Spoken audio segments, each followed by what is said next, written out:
menghubungkan setiap individu, membuka peluang baru, dan menghubungkan semuanya, memberikan harapan baru. Komunikasi melalui konektivitas yang baik membuka jalan bagi siapapun untuk menemukan banyak kemudahan dalam menjalani kehidupan. Disinilah jaringan telekomunikasi itu berawal. Untuk membangun sebuah tower, langkah pertama yang harus dilakukan adalah mengidentifikasi dan menyeleksi lokasi untuk rencana pembangunan tower. Proses tersebut dilakukan setelah memahami kebutuhan dan tujuan klien untuk selanjutnya mencari koordinat lokasi tower yang sesuai untuk mengoptimalkan jaringan dan jangkauan yang dibutuhkan oleh operator dalam rangka memaksimalkan pelayanan kepada para pengguna operator telekomunikasi. Setelah proses identifikasi lahan untuk lokasi pembangunan tower dilakukan, maka proses penting lainnya adalah proses perizinan lahan kepada pemerintah dan warga sekitar lokasi. Jika proses perizinan lahan sudah lengkap, maka proses uji kelayakan dan persiapan pembangunan tower bisa dilakukan. Langkah selanjutnya adalah melakukan fence and yard enclosure yang meliputi pekerjaan instalasi pagar yang dimulai dari pekerjaan pondasi pagar, pembuatan halaman dengan lapisan pasir dan gravel. Langkah ketiga disebut sebagai site access atau pembuatan akses jalan masuk dan keluar menuju ke tower. Langkah keempat adalah penentuan dan pembuatan infrastruktur tower dengan membangun tower foundation. Langkah ini sangat penting karena memerlukan perhitungan yang akurat dan mendetail. Fondasi yang kuat dapat memastikan stabilitas dan kekuatan tower sehingga bisa bertahan dalam berbagai kondisi cuaca maupun kerusakan struktur tower.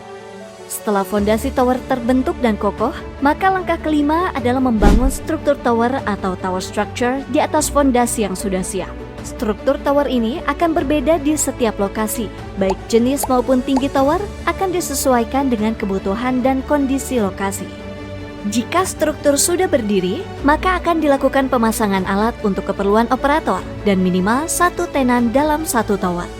Dan tenan equipment pad akan dipasang tepat di samping tower. Gunanya adalah untuk mendirikan shelter operator. Shelter berfungsi sebagai tempat penyimpanan peralatan untuk kebutuhan tower dan pusat kontrol dalam jaringan seluler.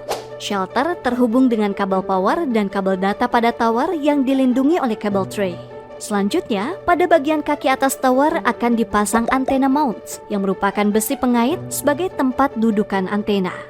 Setelah itu pada antena mounts akan dipasang antena microwave atau MW dan atau radio frequency atau RF. Antena microwave atau MW dan radio frequency atau RF akan memancarkan gelombang elektromagnetik dengan frekuensi dan panjang gelombang berbeda yang akan diterima oleh perangkat. Untuk mendapatkan daya listrik, maka dibangun electricity connection yang menghubungkan tower dengan pusat listrik. Sebuah tower dengan ketinggian 40 meter idealnya mampu menampung sekitar 2-3 tenan dengan menambah equipment pad dan outdoor cabinet per tenannya.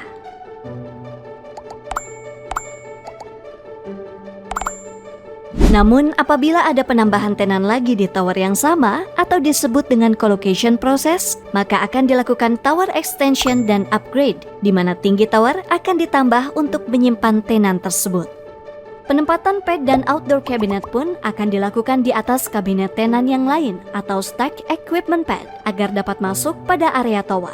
Sebelum tower dinyatakan siap untuk digunakan atau on air, akan dilakukan serangkaian uji coba dan pengujian performa, seperti pengecekan sinyal, fungsi perangkat, dan pemenuhan standar.